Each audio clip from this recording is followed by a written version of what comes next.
ассалому алайкум бинандагони азиз, барномаи набзи донишгоҳро бо муҳимтарин хабару гузоришҳо ки давоми моҳи декабр дар донишгоҳи давлатии ҳуқуқ, бизнес ва сиёсати Тоҷикистон ба вуқӯъ пайвастанд манзуратон менамоем. Дар студия бо шумо Сино Ғафурӣ. Нахуст таваҷҷӯҳ кунед ба муҳтавои барнома. тамошои дастаҷамъонаи паёми пешвои миллат дар донишгоҳ, мулоқоти судманд дар арафаи маъракаҳои муҳими сиёсӣ, экстремизму терроризмро маҳкум менамоем. баргузории мулоқоту вохӯриҳо дар ин самт, чорабиниҳо дар доираи 16 рӯзи алайҳи хушунат, муборизаи дастаҷамъона бо коррупсия, баргузории дарсҳои намунавӣ бо усулҳои муосир, ғолибияти донишҷӯён дар озмунҳои сатҳи ҷумҳуриявӣ. ин ва дигар хабару гузоришҳо дар барномаи иттилоотии набзи донишгоҳ. дар паёми худ ба маҷлиси олӣ президенти ҷумҳурии Тоҷикистон пешвои миллат Эмомалӣ Раҳмон самтҳои асосии сиёсати дохиливу хориҷии мамлакатро барои давраи оянда муайян намуда, оид ба пешбурди манфиатбори сиёсати хориҷӣ ва таъмини пешрафти соҳаҳои иқтисоду саноат ва дигар соҳаҳо вазифаҳои мушаххас ба миён гузоштанд. зимни суханронии сарвари давлат таъкид доштанд ки соли 2019 барои рӯйдоди муҳиму хотирмон барои мардуми шарифи Тоҷикистон ва давлати соҳибистиқлоли тоҷикон соли воқеан таърихӣ буд. паёми пешвои миллат Эмомалӣ Раҳмонро ҷомеаи меҳнатии донишгоҳи давлатии ҳуқуқ, бизнес ва сиёсати Тоҷикистон дастаҷамъона тамошо карданд.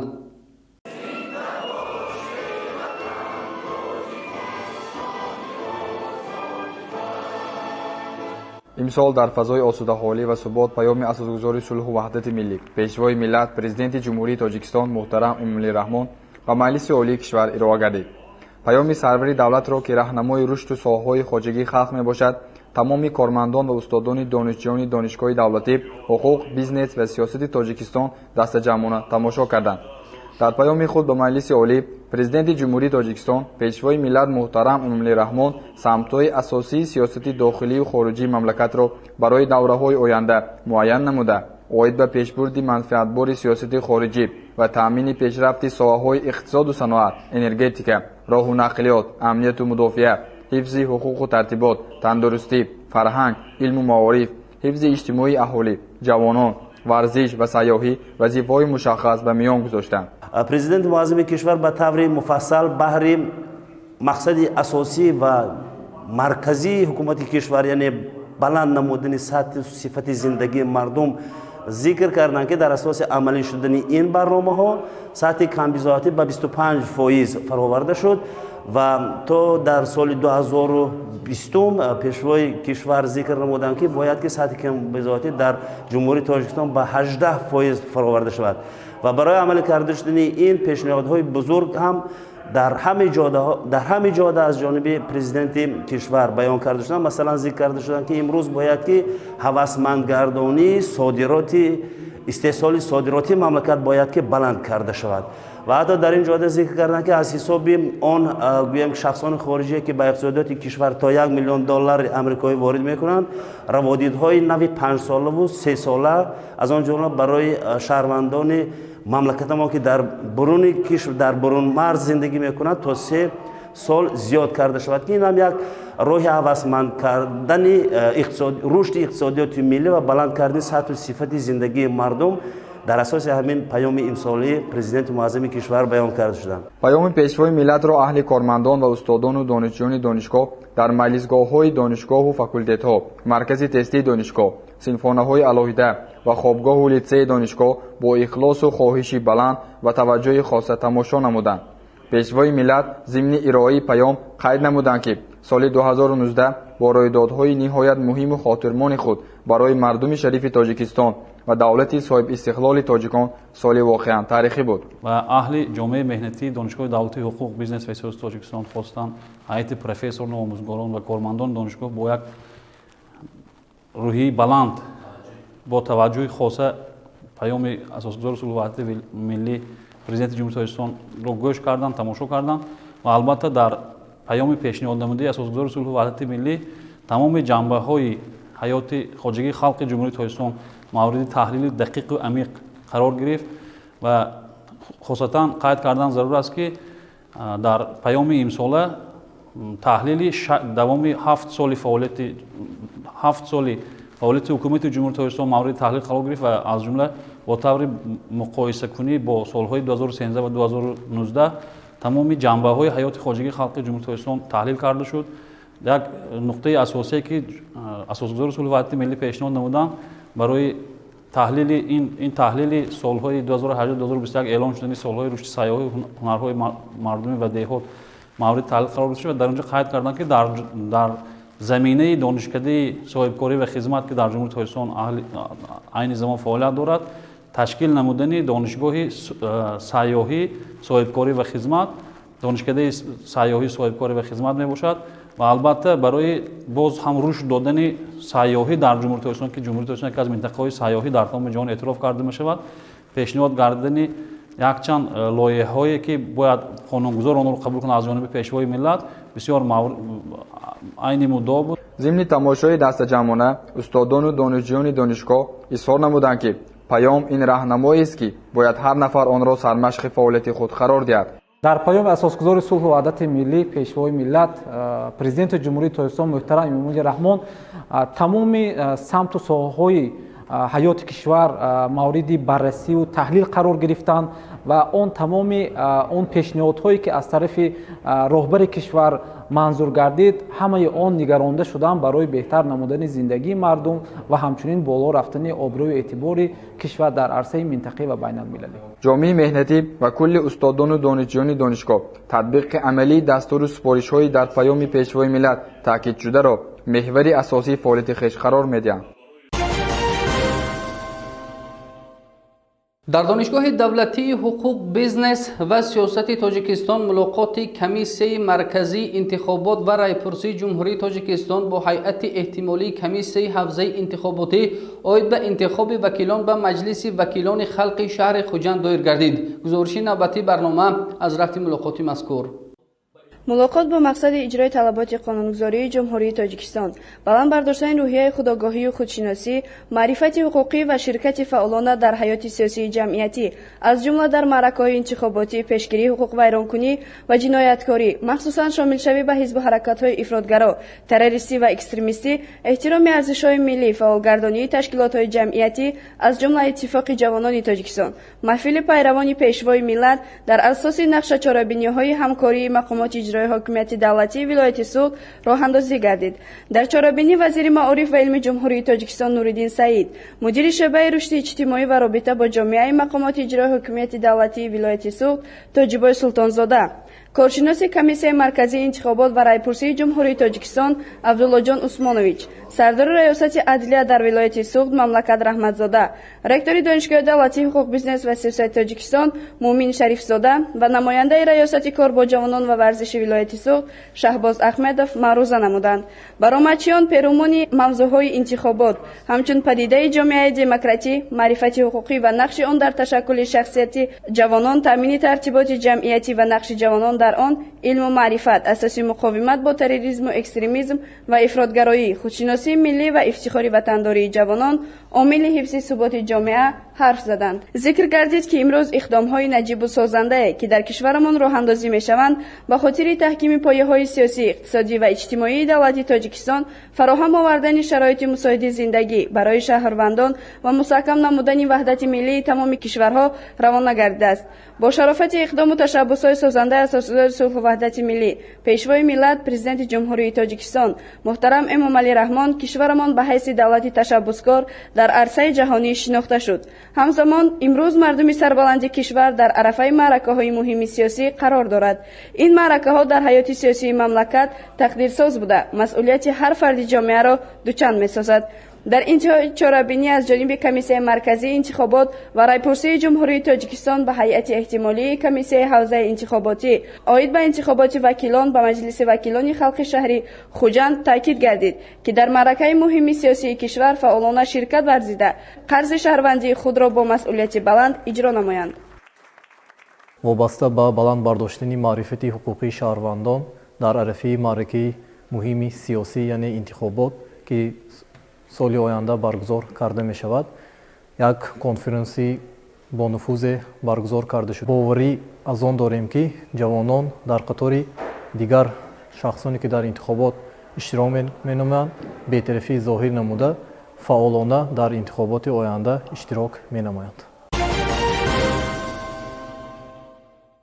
дар шароити кунунӣ ҷаҳонишавӣ тамоми ҷомеаи башариро зуҳуроти номатлуби терроризм, экстремизм, гардиши ғайриқонунӣ, маводи мухаддир ва афзоиши ҷиноятҳои фаромарзӣ ба ташвиш оварда ба амнияти миллӣ ва давлатии кишварҳои олам хатари ҷиддӣ ایجاد میکند. سیاست بشردوستانه پیشوای ملت امامعلی رحمان نسبت افزای سیاسی جهان و تغییر و تحولات با سرعت آن اینچنین تا رفت وسعت گرفتن نزاع‌های بین مذهبی و اوج جنایت‌های متشکل فرامرزی هر یک فرد جامعه را وادار می‌سازد که نسبت این ظهورات منفی عصر بی‌طرف نباشند. گزارش نوبتی برنامه موضوع را پیگیری کرده است. بهر در عمل تطبیق نمودن استراتژی ملی جمهوری تاجیکستان اوید به مقاومت به اکستریمیسم و تروریسم برای سالهای 2016-2020 و در حاشیه دستور سپارش رئیس ولایت سوخت ضمن واخوری با جوانان فعال ولایت در دانشگاه دولتی حقوق بیزنس و سیاست تاجیکستان در همکاری با کمیته اتفاق کسبه کارمندان معارف و علمی ولایت واخوری سودمند دایر گشت. در چاره‌بینی مذکور رئیس کمیته اتفاق کسبه کارمندان معارف و علمی ولایت مصابه میرواتوف، مدیر کافدرای حقوق جنایتی، کریمینالیستیکا و پیشگیری کورپسیا نرزالله احمدوف، رئیس کمیته متحده اتفاق کسبه دانشگاه امینجان امانوف برآمد نمودند. در جمهوری تاجیکستان بهر پیشگیری کردن شاملشوی جوانان به گروه‌های اکستریمیستی، تروریستی و دیگر گروه‌های افراطی که در جامعه جهانی امروز عرضی وجود می‌کنند، پیش از همه در جمهوری قانون درباره سیاست دولتی جوانان قبول کرده شده است و این قانون وادار می‌کند که جوانان برای بیشتر آموزش فرهنگ، آموزش مدنیت، آموزش تاریخ ملت خود، خلق خود، دولت خود مشغول شوند و این قانون پیش از همه تلقین می‌کند که برای پیشگیری کردن شامل شوی جوانان تاجیکستان به گروه‌های گوناگون افراطی، اکستریمیستی، تروریستی پیش از همه همین اساس می‌شود و البته جامعه، دولت و حکومت جمهوری تاجیکستان امروز کوشش کرده است که بهر پیشگیری کردن شامل شوی زیادی اهالی جمهوری تاجیکستان به گروه‌های اکستریمیستی و تروریستی کوشش کرده است و بسیار سندهای معیاری حقوقی وجود دارند که آنها را پیشگیری می‌نمایند. در ادامه قید گردید که در پیشگیری حادثه‌های نامطلوب شامل شوی جوانان به حزب و حرکت‌های ارتجاعی، خطرهای دینی و اکستریمیستی و خشونت در عائله هر یک عضو کامل حقوق جامعه سهمگزار باشند. در انتهای ملاقات از حاضرین دعوت به عمل آورده شد که در راه مبارزه بر ضد جنایت و جنایتکاری شامل شوی جوانان و نورسان به حزب و حرکت‌های افراطی و نشأه‌مندی و آواره‌گردی همراه مقامات‌های مسئول مبارزه مشترک را به راه مانده رسالت شهروندی خود را اجرا نمایند. البته من همچون یک جوان تروریسم و اکستریمیسم رو محکوم میکنم. این پسروی جامعه ما باشد. دولت ما باید همیشه با پیش رود و این تروریسم اکستریمیسم با پیشروی هر یک دولت و ملت مانعه های خود را ایجاد میکنه. همزمان از جانب رهبریت کمیته اتفاق کسبه کارمندان معارف و علمی ولایت و ریاست دانشگاه با استادان و دانشجویان دانشگاه بهره در عمل تطبیق نمودن دستور و سپارش‌های دولت و حکومت در سمت مبارزه با پدیده‌های نامطلوب سپاسنامه و مکافات‌های پولی و به دانشجویان فعال ادرار پولی تقدیم گردید. در دانشگاه دولتی حقوق بیزنس و سیاست تاجیکستان با مقصد تأمین اجرای نشاندادهای استراتژی مقاومت با کورپسیا برای سالهای 2013-2020 تحت عنوان تنها در وحدت و همبستگی ما میتوانیم کورپسیا را برهم دهیم بخشیده بر روز بین المللی مبارزه با کورپسیا عکس ضد کورپسیونی دایر گردید. گزارش نوبتی برنامه از جریان برگزاری اکسیا معلومات می‌دهد. در چاره‌بینی نماینده ریاست اگنتی نظارت دولتی مالیوی و مبارزه با کورپسیا جمهوری تاجیکستان در ولایت سوخت وصلیبک نظریان و نماینده مقامات اجرایی حکومت دولتی ولایت سوخت مظفر باباجانوف اشتراک کردند. چاره‌بینی با صدا دادن سرود ملی جمهوری تاجیکستان آغاز گردید. سپس مهمانان دایر به تاریخ به امضارسی و هدفهای کنونسیون سازمان ملل متحد ضد کورپسیا حرف زدند. تاکید گردید که در زمان معاصر مسئله مبارزه با کورپسیا به یکی از معماهای کلیدی تأمین رشد اقتصادی و اجتماعی هر یک دولت جهان از جمله جمهوری تاجیکستان تبدیل یافته است. کورپسیا در برابر تروریسم و اکستریمیسم برای امنیت ملی و آسایشتگی جامعه таҳдиди ҷиддӣ дорад. дар ҳақиқат коррупсия як падидаи номатлуб гардидааст ки боиси монеаи рушди соҳаҳои мухталифи ҷомеа гаштааст ва тамоми ҷомеаи ҷаҳониро дар ташвиш андохтааст. дар ҳоле ки чӣ қадар агар корҳои фаҳмондеҳӣ таблиғотӣ ташвиқотӣ зиёд гардад, маърифати зидди коррупсионии аҳолӣ чӣ қадар баланд гардад, сатҳи коррупсия чӣ қадар паст гардад, ҳамин қадар давлату ҷомеа рушд мекунад. ҳамчунин илова карда шуд ки баланд гардидани сатҳу шиддати коррупсия боиси заиф гардидани арзишҳои демократӣ, паст шудани асосҳои ахлоқӣ, маънавиёти ҷомеа ва коҳиш ёфтани обрӯву эътибори давлат дар арсаи байналмилалӣ мегардад. дар идома варақаҳои иттилоотиву тарғиботии риёсати агентии назорати давлатии молиявӣ ва мубориза бо коррупсияи ҷумҳурии Тоҷикистон ва донишгоҳи давлатии ҳуқуқ бизнес ва сиёсати Тоҷикистон ки мазмунан муҳтавоишон омилҳои пайдоиш, хатарҳо ва роҳҳои мубориза бо коррупсияро фарогир буд, дастраси ҳамагон гардид.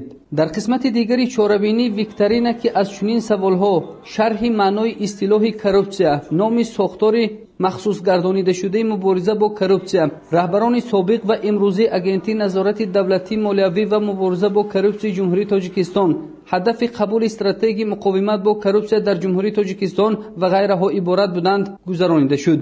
иштирокчиён ба суолҳо посухҳои мушаххас дода бо тӯҳфаҳои рамзии риёсати донишгоҳ сарфароз гардиданд. ҷомеаи ҷаҳонӣ бо сурати кайҳонӣ дар ҳоли рушд кардан аст ва дар байни он амалҳое ҳастанд ба монанди терроризму экстремизм. Инчунин як амали номатлубе бо ном коррупсия ба вуҷуд омадааст ки имрӯз ҷомеаи ҷаҳониро то як андоза ба ташвиш овардааст ва мубориза бурда бар зидди ин на танҳо дар ҷумҳурии Тоҷикистон, балки дар тамоми яъне ки давлатҳои мутараққикардаи ҷаҳонӣ, яъне ки бар зидди ин амали номатлуб бисёр чораҳо андешта шудааст. инчунин дар ҷумҳурии Тоҷикистони азизи мо ки бо ташаббуси асосгузори сулҳу ваҳдати миллӣ, пешвои миллат, президенти ҷумҳурии Тоҷикистон муҳтарам Эмомалӣ Раҳмон якчанд санадҳои меъёрии ҳуқуқӣ нисбати яъне пешгирии амали номатлуб қабул гаштааст ки имрӯз мо ҷавононро мебояд то ин сиёсати хиратмандона пешгирифтаи асосгузори сулҳу ваҳдати миллӣ, пешвои миллат, президенти ҷумҳурии Тоҷикистон муҳтарам Эмомалӣ Раҳмонро сармашқи кори ҳамарӯзаи хеш намуда бар зидди ин амали номатлуб то қадри имкон саҳми арзандаи хешро гузошта бошем. ҳамзамон дар ҳамин гурӯҳҳои академӣ соатҳои тарбиявӣ ба мавзӯи пешгирӣ, ошкорсозӣ, огоҳсозӣ ва муборизаи беамон бар зидди ҳуқуқвайронкуниҳо ва ҷиноятҳои хусусияти коррупсионӣ дошта бахшида шуданд. қайд кардан ба маврид аст ки тибқи нақшаи чорабиниҳои донишгоҳӣ, роҳандозии чорабиниҳои мухталиф роҷеъ ба масъалаҳои муқовимат бо коррупсия дар самти баланд бардоштани сатҳи маърифати ҳуқуқии донишҷӯён, фароҳам овардани фазои таҳаммулнопазирӣ нисбат ба падидаҳои имконпазири коррупсионӣ ва саҳмгирӣ дар таъмини амнияти иқтисодии кишвар мусоидат хоҳад кард. идомаи барнома. дар давраи соҳибистиқлолӣ ҳукумати мамлакат таҳти сарвараи асосгузори сулҳу ваҳдати миллӣ, пешвои миллат, президенти ҷумҳурии Тоҷикистон муҳтарам Эмомалӣ Раҳмон вобаста ба таҳкими мақому манзилат ва таъмини риояи ҳуқуқи конститутсионии занон тадбирҳои зарурӣ андешида онҳоро амалӣ мегардонад. дар доираи маъракаи иттилоотии 16 рӯзи мубориза алайҳи хушунат дар донишгоҳи давлатии ҳуқуқ, бизнес ва сиёсати Тоҷикистон чорабиниҳои мухталиф доир гардиданд ки гузориши навбатии барнома аз рафти он маълумот медиҳад. дар мизи гирд роҳбарият ва устодону донишҷӯёни донишгоҳ, роҳбарону намояндагони ташкилоту идораҳои дахлдор ширкат намуданд. иброз гардид ки бояд алайҳи хушунат ба таври ҳамешагӣ мубориза бурд ва оилаи солимро бунёд кард. дар идома намояндаи ташкилоти ҷамъиятӣ маркази занон Гулрухсор баромад намуда дар мавриди сабабу омилҳои ба хушунат гирифтор шудани занону бонувон ва роҳҳои пешгирии он ибрози андеша кард. ҳамчунин бо доираи васеъи устодону донишҷӯён бо иштироки роҳбарону намояндагони марказҳои тиббии муборизабарандаи вируси норасоии масъулияти одам мулоқоти судманд доир гардид. дар мулоқот вобаста ба татбиқи қонуни ҷумҳурии Тоҷикистон оид ба пешгирии намуди зӯроварӣ дар оила, рӯзи байналхалқии мубориза бар зидди зӯроварӣ нисбати зан ва маъракаи иттилоотии 16 рӯзи алайҳи хушунат нисбати занон дар факултетҳои молия, инноватсия ва телекоммуникатсия, бизнес ва идоракунии донишгоҳ мисҳои гирд доир гардид. мисҳои гирд мавқеи зан дар ҷомеаи муосир, пешгирии зӯроварӣ дар оила ва вайроншавии оилаҳои ҷавон, عنوان گرفته در آن نمایندگان شعبه کار با زنان و عائله مقامات اجرایی حاکمیت دولتی و کمیته اجرایی حزب خلقی دموکراتی تاجیکستان در شهر خوجند اشتراک داشتند. در چاره‌بینی پیرامون دستگیری جبردیدگان خشونتی خانوادگی، دادن مشورت عملی روانی حقوقی اجتماعی سخن رفت. هدف از برگزاری چاره‌بینی‌ها بلند برداشتن مقام و منزلت زن در جامعه معاصر، پیشگیری خشونت خانوادگی، تشکل دادن مناسبت احترامانه نسبت زنان و دختران و برطرف نمودن همه گونه محدودکنی‌ها نسبت زنان محسوب می‌یابد. با اصول نو، مقصدناک و با صفت براه ماندن آموزش فنها به بلند برداشتن صفت تحصیلات تکان جدی می‌بخشد. از طرف آموزگاران صاحب تجربه تشکیل درس‌های گشاد و نمونوی با اصول‌های نو و مقصدناک، انتقال تجربه به متخصصان جوان در دانشگاه دولتی حقوق بیزنس و سیاست تاجیکستان منتظم راه اندازی می‌شود. گزارش نوبتی برنامه از رفت چند از درس‌های نمونوی و گشاد معلومات می‌دهد. با مقصد بلند برداشتن صفت تحصیلات، استفاده عیانیت‌های معاصر تعلیمی در جریان درس، بلند برداشتن حس وطن‌دوستی و خویشتن‌شناسی در دانشگاه یک قطار درس‌های تعلیمی و تربیوی گشاد و نمونوی گذرانده شدند. در سنتر کافدری تکنولوژی اطلاعاتی و کمیونیکاسیونی و برنامه‌ریزی، حکیم غیورов در موضوع مفهوم داخل‌کنی، تحریرکنی و فرمت‌رانی متن‌ها در ویراستاران کارکرد متن‌ها از فن تکنولوژی اینفورماسیونی برای محصلین بخش اول درس نمونوی لکسیونی دایر نمود. درس طریق آنلاین طبق طلبات درس معاصر براه مانده شد. در مشغولیت تعلیمی اصول‌های فعال تعلیم در مثال لکسیا دیداکتیکا و لکسی بینری استفاده گردید.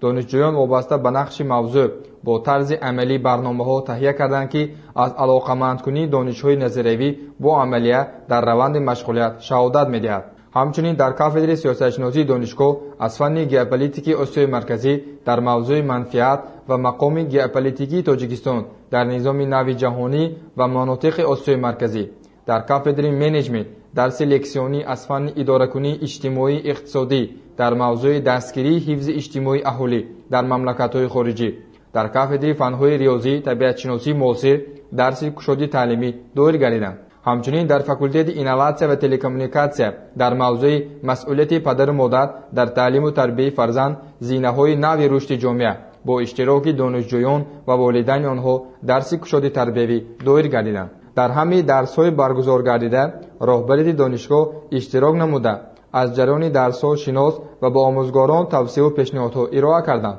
ابراز گردید که دایر شدن چنین درس‌ها امکانیت می‌دهد که روند تعلیم و تربیت بهتر گردیده مسئولیت‌ناکی آموزگاران و دانشجویان بلند گردد. دوام ماه دکبر آزمون‌های در سطح جمهوری و ولایتی برگزار شده جنبست گردیدند. باعث خوشنودی جامعه مهنتی دانشگاه است که دانشجویان این مؤسسه کسبی عالی در آزمون‌های سطح بلند به گرفتن مقام‌های افتخاری کامیاب گردیدند. مفصل از دستاوردهای دانشجویان دوام ماه دکبر گزارش نوبتی برنامه معلومات می‌دهد. همساله بین دانشجویان مؤسسه های تحصیلات عالی کسبی جمهوری آزمون دانشجوی سال گذرانیده می شود. آزمون مذکور در پرتو دستور سپارش های اساسگذار صلح و وحدت ملی، پیشوای ملت، پرزیدنت جمهوری تاجیکستان امامعلی رحمان و با تشبث کمیته کار با جوانان و ورزش نزد حکومت جمهوری تاجیکستان با مقصد دریافت دانشجویان بهترین در سمت علم آموزی، فرهنگ دوستی، خویشتن‌شناسی، میهن پرستی، فعالیت آنها در حیات سیاسی و جمعیتی و دستگیری و هوسمندگردانی آنها راه اندازی می‌گردد. باعث خوشنودی جامعه مهنتی دانشگاه دولتی حقوق بیزنس و سیاست تاجیکستان است که در این آزمون سطح جمهوری دانشجوی دانشگاه دلفوزه حاجی و غالب آزمون جمهوری دانشجوی سال 2019 اعلام گردید. همچنین در دور ولایتی آزمون مذکور نیز بین دانشجویان مؤسسه های تحصیلات عالی و میانه کسبی ولایت آزمون دانشجوی سال 2019 گذرانیده شده. در آن دانشجوی کورس چهارم فاکولته بیزنس و اداره کنی دانشگاه نازله کریمه و بین دانشجویان مؤسسه های تحصیلات عالی ولایت غالب آزمون ولایتی دانشجوی سال 2019 دانسته شد. همچنین بهر دستگیری و هوسمندگردانی دانشجویان لیاقتمند و صاحب استعداد کمیته کار با جوانان و ورزش همساله آزمون برای دریافت استیپند کمیته دایر می‌نماید. боиси хушнудӣ аст ки донишҷӯи донишгоҳ нилуфар қосимова дар озмуни мазкур иштирок карда соҳиби ғолибият шуд. Донишҷӯи дигари донишгоҳ Шаҳзода Умарова дар озмуни ҷумҳуриявии таронаи донишҷӯ ширкат варзида ба гирифтани мақоми дуюм дар сатҳи ҷумҳурӣ сарфароз гардид. Дар донишгоҳи давлатии ҳуқуқ, бизнес ва сиёсати Тоҷикистон даври вилоятӣ озмуни таҳия бизнес нақшаҳои соҳибкорӣ оид ба муаррифии имконият ва иқтидори сайёҳии вилоят байни донишҷӯёни муассисаҳои таҳсилоти олии касбии вилояти Суғд доир гардид. Донишҷӯёни донишгоҳ дар озмуни мазкур 10 лоиҳа пешниҳод намуданд. боиси ифтихор аст ки Саиднисохон Маҳмудова, донишҷӯи курси 4-уми ихтисоси иқтисодиёти ҷаҳонӣ, факултети бизнес ва идоракунии донишгоҳ бо лоиҳаи Турлайн сазовори ҷойи якум ва Аюбхон Маҳмадҷонов, донишҷӯи курси 1-уми ихтисоси иқтисодиёти ҷаҳонӣ, факултети бизнес ва идоракунӣ бо лоиҳаи тайёр кардани шириниҳо дар шаҳри Хуҷанд бо ҳамкории Давлатии Ҷумҳурии Ӯзбекистон сазовори ҷойи сеюм гардид. иштироки донишҷӯён дар риштаи варзиш низ назаррас мебошад. донишҷӯи курси 4-уми факултети молияи донишгоҳ Боқӣ Вали Муҳаммад дар чемпионати Осиё оид ба гӯштини қирғизӣ ки дар шаҳри Бишкеки Ҷумҳурии Қирғизистон бо ҷалби варзишгарон аз 15 кишвари дунё доир гардид, иштирок карда сазовори ҷойи дуввум шуд ва ба ифтихораш суруди миллӣ, танинандозу парчами давлатии Тоҷикистон парафшон гардид. бинандагони муҳтарам, ин буданд хабару гузоришҳо ки давоми моҳи декабр дар донишгоҳ ба вуқӯъ пайвастанд ва онро манзури шумо намудем. шумо метавонед хабару гузоришҳои моро аз сомонаи расмии донишгоҳ мутолиа намоед. хайр шоду пирӯз бошед.